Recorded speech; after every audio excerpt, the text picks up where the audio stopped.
Hello, my name is Sydney Grant, and I had the pleasure of reviewing Katie Green's video for the assignment for class. And the assignment is Fresh Eyes on Rough Cut, where we review rough cuts of the student's assignment. And like I said, I had the pleasure of reviewing Katie Green's video, and which is also going to be linked in a video. I'm going to put the link in the video. In this short video, I will put the link down here so you can view it. So first off, let's talk about the suggestions for the video.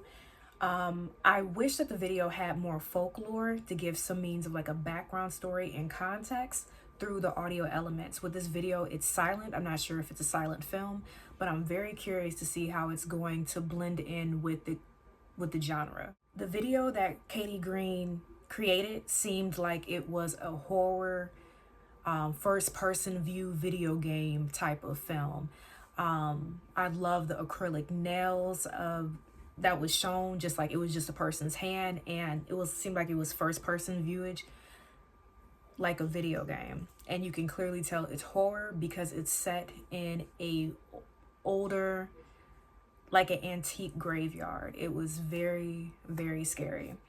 Another suggestion is, not only do I want more elements of folklore, but also cultural significance, to see how the locals are bringing some elements as to why that this area was chosen to tell the story of Ghost Tube. And another thing is, I'm looking forward to adding more transitions into the film itself. I loved how it went from, all the shots are beautiful, let me start off by saying that, but I wanted just a little bit more like transitions to kind of give it more impact and more drama. Also, a voiceover would be cool.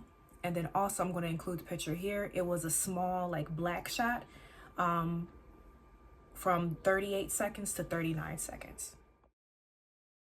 Also, let's talk about the strengths. The strengths of the video is that it is gorgeous. Like, the location was fantastic, and I love that there was views while the person was in camera. It's great.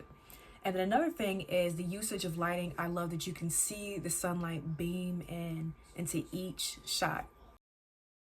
Very gorgeous. Even though it's only a minute, I'm not sure if Katie Green, the creator, is going to extend the movie, but overall, it's some pretty good bones there. So love the usage, love the landscape shot, full shot, it's beautiful. Also, the graphic effects, in the video, the film, you could tell they have a really good shot of another person's cell phone, and then you can see ghosts. Like, there's a special effects that's added, and it adds to the horror element for real. Also, like I said, I can't say this anymore, the pedicure was fantastic. I love the stylistic elements of it, especially the usage of color. You have light glitter pink, and it makes a contrast with the white silvery ghosts that are on the Ghost Tube phone, and the nice hues of brown in the background. It's cool, but it also seems like a modern day horror film. Also, I want to add, I feel like there's a deeper poetic meaning. What I thought was really interesting is that even though we saw different landscapes, so many different shots, but if I had to claim one, I love the bridge and the usage of water.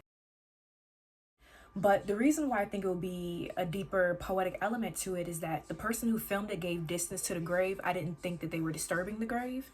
And what I thought was even more interesting was the spirits that are there existing in the grave and how it was braided together in the short film.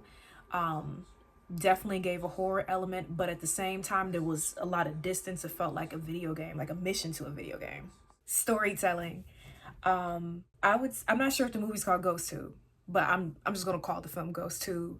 But more specifically, it is Katie Green's film, which I really enjoyed.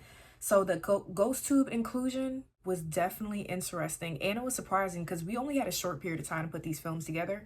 So the fact that there's a concept there, there's a tech element there, I was deeply surprised. And I felt that it had good pacing and transitions. With the motion shots, you felt like you were riding in a car, like you were going on a journey. I love that. Even making that journey to the cemetery, and then you see the landscape, it felt like it was all connected. And also, all the shots were in first person view, which added a video game element. Overall, excellent film, and that was Fresh Eyes on Rough Cut.